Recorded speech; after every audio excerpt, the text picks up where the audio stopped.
Hello, this is the RPG Crawler, and welcome to another Indie Game Friday, where each week I take a look at a different independent computer role-playing game.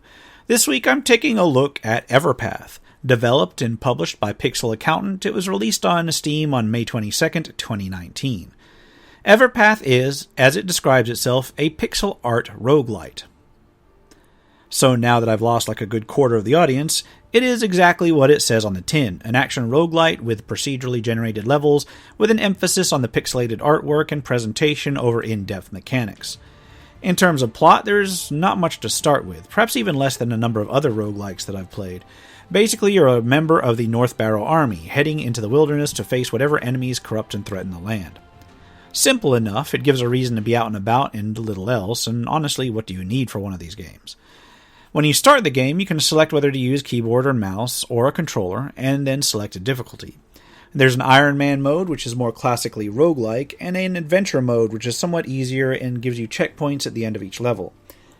You may then select one of 4 classes. Each class has their own moveset and weapons/armor, which are set on creation.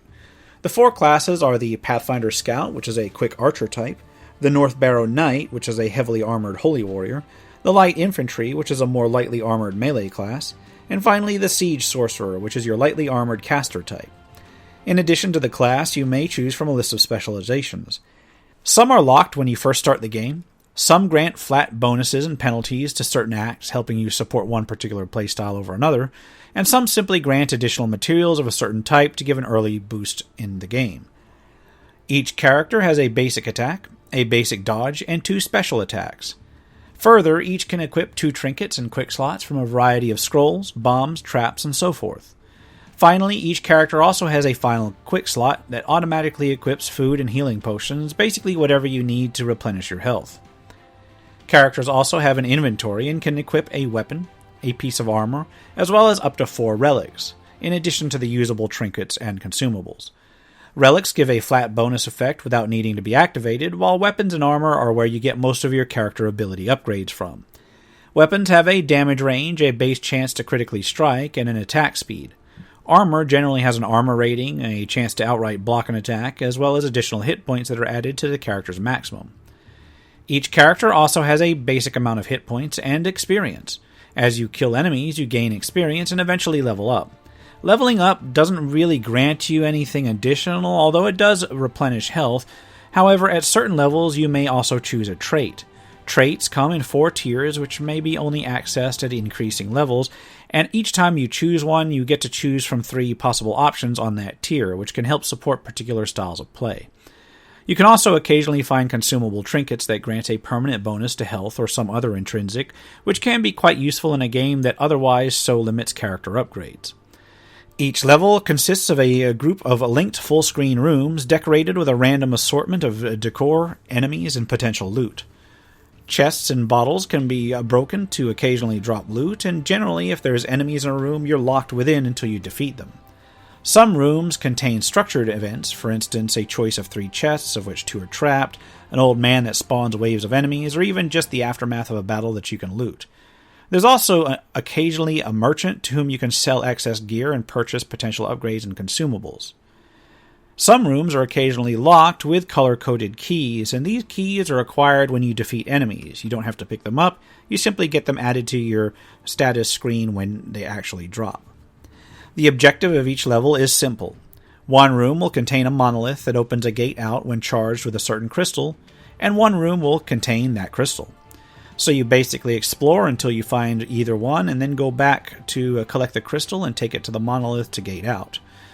At the end of each act or series of levels, the crystal will actually be guarded by a particular boss monster. Generally, these creatures are much tougher than even the higher-end foes that you encounter normally, with their own life bar and tactics, and once beaten, they drop a crystal as well as other potential loot, such as relics. Once a section is cleared, you are given access to a camp where you can heal up, buy and sell goods, and get information on the next area. Each overall act is themed. For instance, the first act is mostly forest, the second one in the caves. This affects the decor, but also the enemies that you encounter therein. Further, even among enemies of the same type, they will get tougher with more hit points and more damage as you proceed into deeper levels. Aside from that, Everpath is a pretty standard action roguelite, where you have to dodge and attack, use special abilities that are on cooldowns, and expendable trinkets with limited availability to navigate a maze. In terms of gameplay, there's honestly not much to recommend it over any others, given that what it is.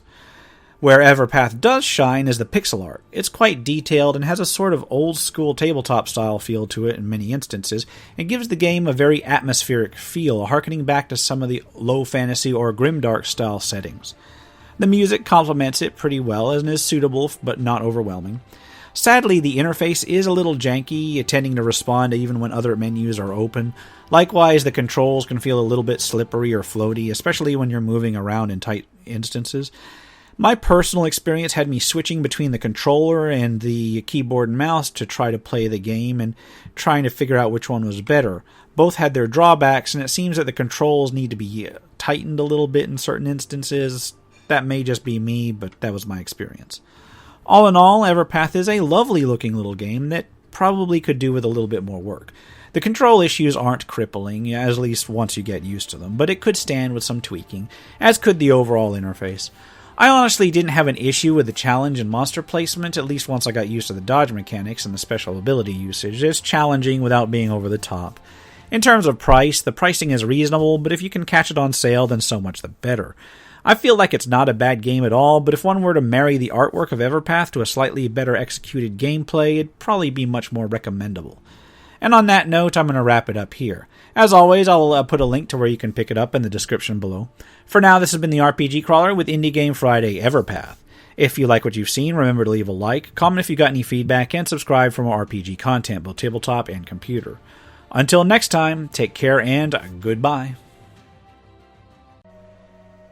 And if you're still watching this far, I'd like to take a moment to thank those who have supported this channel via Patreon or direct donations throughout the years, without which this channel could not have lasted as long as it has. For those who are feeling particularly generous, you can still support my work through Patreon and now through Subscribestar as well, through the links in the description below.